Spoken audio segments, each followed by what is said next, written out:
Kalau kita melihat pembacaan kita pada saat ini, kita melihat keadaan bangsa Israel yang sudah jauh dari Tuhan. Mereka hidup di dalam kekejian atau hidup di dalam dosa. Mereka sangat jauh dari Tuhan. Mereka tidak lagi taat kepada Tuhan, tetapi mereka melakukan segala sesuatu yang menyakiti hati Tuhan. Mereka sering mengikuti keinginan hati mereka sendiri, tidak lagi mengikuti apa yang diinginkan oleh Tuhan. Sehingga Tuhan, kalau kita baca dari tadi ayatnya, Tuhan sangat marah. Di mata Tuhan itu adalah perbuatan yang sangat keji dan menjijikan, kata Tuhan. Itu yang diperlihatkan oleh bangsa Israel, yang dilihat oleh Tuhan. Namun bangsa Israel masih menganggap dirinya baik, ya. Di sini kita melihat bahwa mereka mengatakan kami Yerusalem tempat kami tinggal adalah periuknya dan kami adalah daging di dalamnya. Itu sesuatu hal pemahaman mereka yang mengatakan bahwa diri mereka itu aman. Jadi Bapak Ibu untuk perlu diketahui saja bahwa periuk itu adalah Yerusalem. Periuk itu digambarkan sebagai Yerusalem, kota mereka tempat tinggal. Sedangkan daging itu adalah bangsa-bangsa Israel yang tinggal di dalamnya. Ketika bangsa Israel mempunyai pemahaman bahwa Yerusalem, kota mereka tempat tinggal itu adalah tempat yang mereka akan tinggali dengan aman, dengan damai, dengan tentram, tidak ada gangguan satu apapun. Sedangkan mereka adalah orang-orang yang ada di dalam kota yang aman dan terlindungi tersebut. Itu pemahaman daripada bangsa Israel. Padahal kalau kita lihat, Tuhan sudah sangat jijik. Tuhan sudah sangat melihat perbuatan mereka yang sangat keji di hadapan Tuhan. Tapi mereka masih menganggap diri mereka seperti itu. Itu sesuatu yang sangat luar biasa.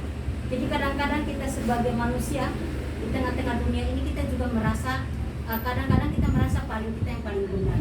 Kita merasa apa yang kita lakukan itu udah yang paling betul. Kita merasa bahwa kita main game itu adalah yang menyenangkan untuk anak-anak, ya. Main game, nonton TV, nonton kartun dan sebagainya. Siapa di sini yang senang nonton kartun? Main game. Ya. Bagi kalian ada lebih menyenangkan menganggap bahwa ya dengar di sini, ya. Jadi bagi kita sebagai anak-anak merasa bahwa permainan itulah yang paling menyenangkan daripada belajar. Bermain itulah adalah paling menyenangkan daripada dimintain tolong orang tua untuk pergi ke warung, seperti itu. Jadi anak-anak sekalian atau Bapak Ibu Saudari dikasih Tuhan, jangan pernah kita menganggap dari segi pandang kita sebagai manusia, menganggap diri bahwa kita baik, menganggap diri kita bahwa kita benar, menganggap diri kita bahwa kita yang paling pendapat kita yang paling baik. Terkadang di dalam Tuhan seperti orang Israel, bahwa Tuhan membalikkan itu, bahwa sebenarnya periuk itu betul adalah Yerusalem, tetapi dagingnya bukanlah orang Israel.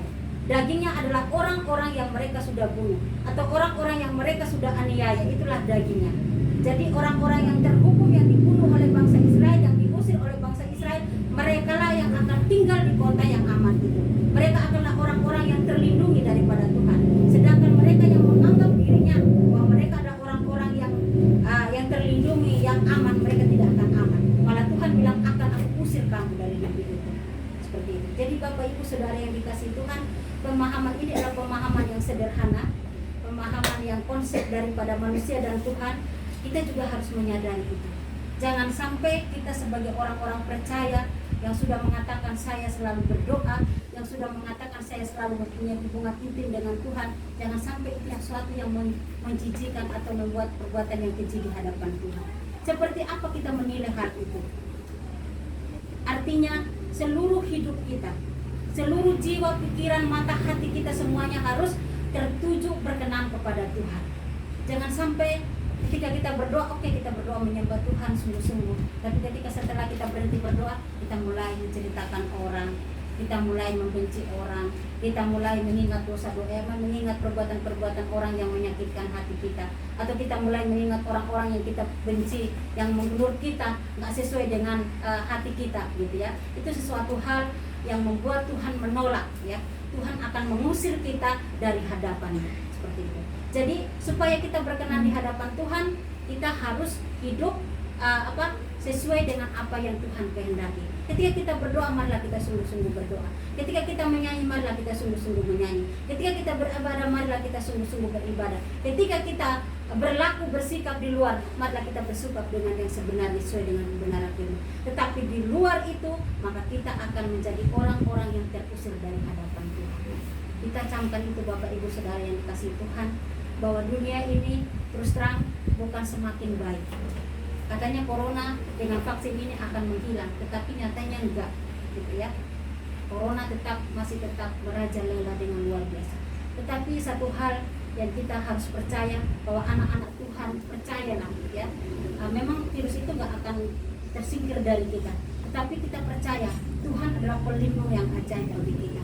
Di mana Tuhan mengatakan bahwa tempat kita adalah tempat yang aman, tempat yang terlindungi, tempat yang dijagai oleh Tuhan, maka kita akan menjadi orang-orang yang akan tersingkir dari sakit penyakit apapun. Pertanyaannya, kenapa banyak anak Tuhan yang kena dengan penyakit ini? Kenapa hamba-hamba Tuhan justru kena dengan penyakit ini? Kembali lagi, hanya Tuhan yang mengetahui hatinya. Hanya Tuhan yang mengetahui sikap dalam pelayanannya. Hanya Tuhan yang menilai sedalam apa hidupnya di hadapan Tuhan. Ya, jadi kita nggak bisa menghakimi, oh karena dia begini, karena dia begini.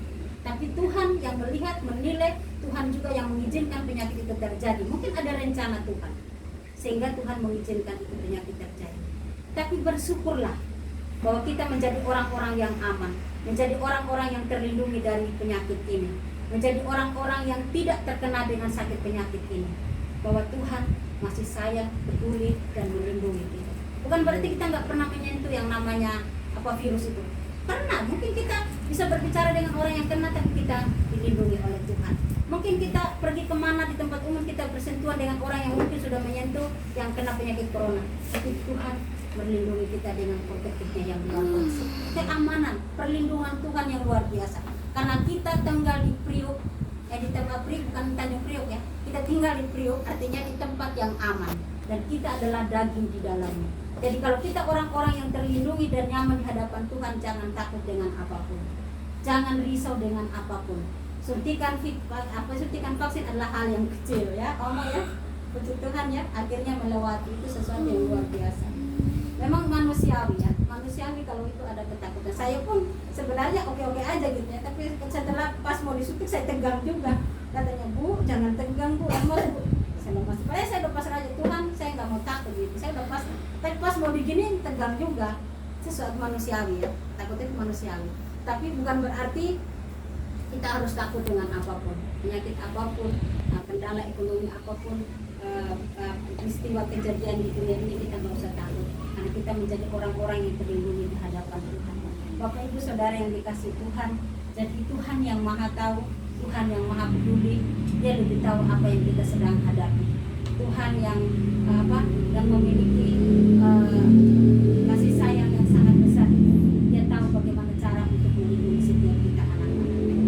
Jadi Bapak Ibu Saudara yang dikasihi Tuhan, di sini Tuhan bilang kalau orang yang sudah menyakiti hatinya di hadapan Tuhan adalah suatu kekejian dan yang menjijikan, dia akan mendapatkan hukuman, bahkan dia akan dihukum oleh Tuhan, terusir dari hadapan Tuhan. Artinya Yerusalem itu adalah sebenarnya lambang kota suci. Kenapa ada lagu Oh Yerusalem, kota mulia, hatiku rindu ke sana. Lama lagi Tuhanku, datanglah, bawa saya masuk sana. Firman Tuhan pun berkata, kita akan sampai kepada Yerusalem baru. Yerusalem baru adalah kota perjanjian baru yang akan dijanjikan bagi orang-orang yang percaya kepada Tuhan, yang akan ditempati oleh orang-orang yang sungguh-sungguh percaya kepada Tuhan ketika kita sampai kepada garis finish. Mari kita jangan jauh daripada Tuhan. Jangan sampai kita menjadi orang-orang yang terusir. Jangan sampai kita menjadi orang-orang yang dihukum oleh Tuhan. Tapi